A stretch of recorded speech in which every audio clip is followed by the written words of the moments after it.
Welcome to Longhouse. Thank you, Diane and Barbara Slivka, for agreeing to do this, and to Jack for letting it happen.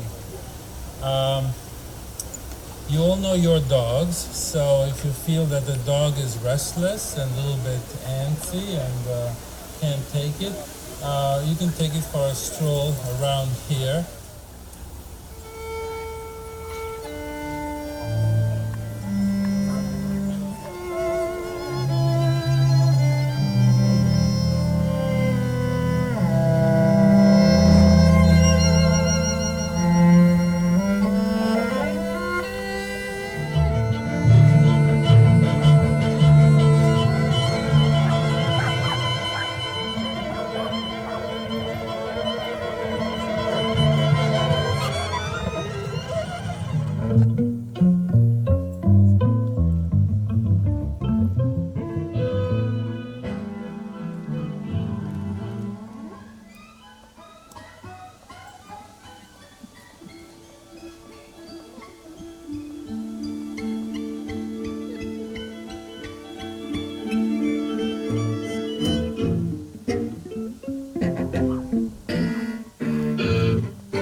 Like, really like that? This is a great thing here. Is what is it?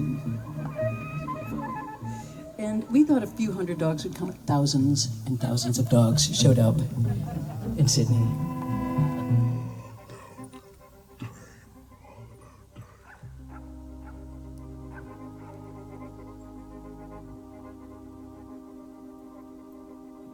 This show is over, actually. We're going to play you one more song, and then we're going to do a little bit,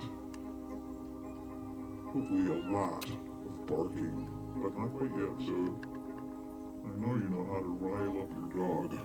So. Okay, little dogs, let's go. Come on. Let's go. Let's go.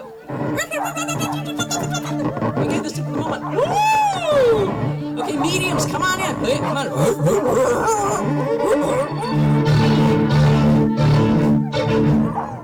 Yeah, thanks, dogs. Thank you for coming. Thanks, Metco, for having us. That was Concert for Dogs. It's Patrick Cristiano at Longhouse Reserve for TheaterLife.com. We're here for a special concert that Laurie Anderson performed for the dogs. We're going to talk to Laurie briefly. Her film, The Heart of a Dog, it was shown at Guildhall night before last. It was a special screening. It's been nominated for several awards, and she dedicated it to her companion, Lou Reed, who passed away shortly, and her dog, Lulabelle. We're going to talk with Laurie Anderson in just a few minutes.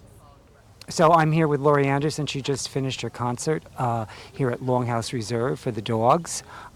It was inspired by her dog, Lulabelle, and is a dedication to her husband, Lou Reed. Tell us what made you come up with this. Well, I love dogs, and after living with them for a while, I realized how much they appreciate music. You know, they sit around in the studio with me, and they're like, that sounds good, and they'll listen to something 100 times, like you have to do when you're mixing and recording a record. You listen to it endlessly, over and over, and they're never bored. Yeah, but if they're really good, they listen 100 times. If it isn't, you lose their attention, so you're really good.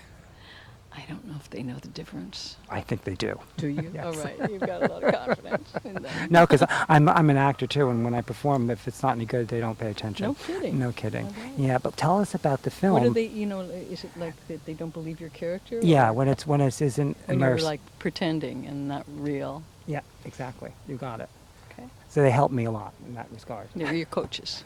Okay, cool. Yeah, yeah. So tell us about the film, The Heart of a Dog. Heart of a Dog is a film about, it's about stories and what they are and what happens when you forget them and what happens when you tell them too often and how you define yourself through stories.